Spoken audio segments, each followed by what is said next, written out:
ताकारं भुजगशयनं पद्मनाभं सुरेशं विश्वाधारं गगनसदृशं मेघवर्णं शुभांगं लक्ष्मीकान्तं कमलनयनं योगिभिर्ध्यानगम्यं वन्दे विष्णुं भवभयहरं सर्वलोकैकनाथं।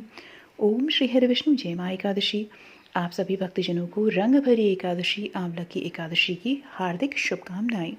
आपको भगवान श्री हरि की कृपा प्राप्त हो। अब आप व्रत कथा को सुनेंगे इस वीडियो के अंतर्गत। रंग भरी एकादशी और आंवला की एकादशी की व्रत कथा को आप इस वीडियो में सुनेंगे। इस व्रत कथा को सुनने से वैवाहिक जीवन भी खुशहाल बनता है। एक पौराणिक कथा है इस व्रत की। रंग भरी एकादशी के दिन माँ पार्वती का गौना हुआ था। गौना का मतलब होता है कि शादी के बाद बेटी अपने मायके से अपने पति के घर आकर रहती है। माँ पार्वती जब गौना कर कैलाश पर भगवान शिव के साथ जा रही थी, तब उन्होंने मार्ग में काशी के दर्शन करने की इच्छा जताई। भगवान शिव माँ पार्वती की इच्छा पूरा करते हुए उन्हें काशी ले गए। ऐसी मान्यता है कि रंग भरी एकादशी के दिन शिव शक्ति का पूजन कर ये व्रत कथा सुनने से वैवाहिक जीवन भी खुशहाल बनता है। और एक इसके अंतर्गत एक कथा और आती है कि भगवान शिव और माँ पार्वती का जब विवाह हुआ तो वो अपने ससुराल कैलाश में माँ पार्वती जो है इस समय व्यस्त थी। एक दिन भगवान शिव ने माँ पार्वती को काशी ले जाने का निर्णय लिया।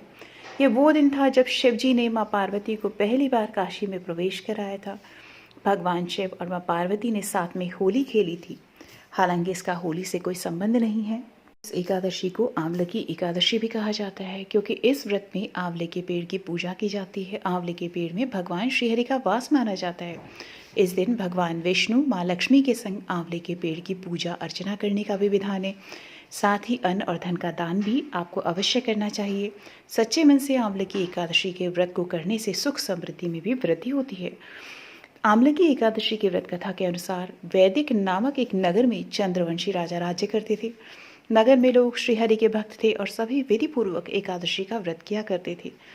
एक बार सभी नगरवासी फाल्गुन माह शुक्ल पक्ष की आंवला की एकादशी का व्रत कर विष्णु जी की पूजा कर रहे थे।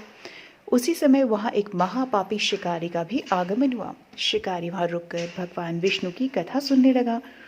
इस तरह उस शिकारी ने अपनी पूरी रात जागरण करते हुए बिताई। इसके बाद घर आकर वह सो गया।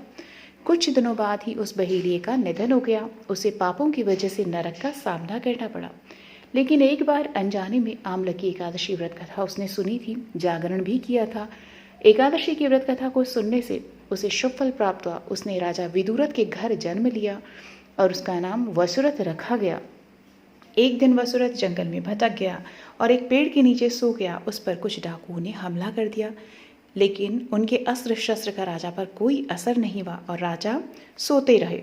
एक बार जब नगर के राजा की नींद खुली तो उसने देखा कि कुछ लोग जमीन पर मृत पड़े हुए हैं। ऐसे देख राजा समझ गए कि वह उसे मारने आए थे। इसी दौरान आकाशवाणी में कि जगत के पालनहार भगवान विष्णु ने तेरी जान बचाई है। पिछले जन्म में तुमने आंवला की एकादशी का व्रत किया था, कथा का पाठ सुना था और उसी व्रत का यह फल तुम्हें मिला है। तो प्रेम पूर्वक सभी भक्तजन बोलिए ओम श्री हरि विष्णु। जय माँ एकादशी।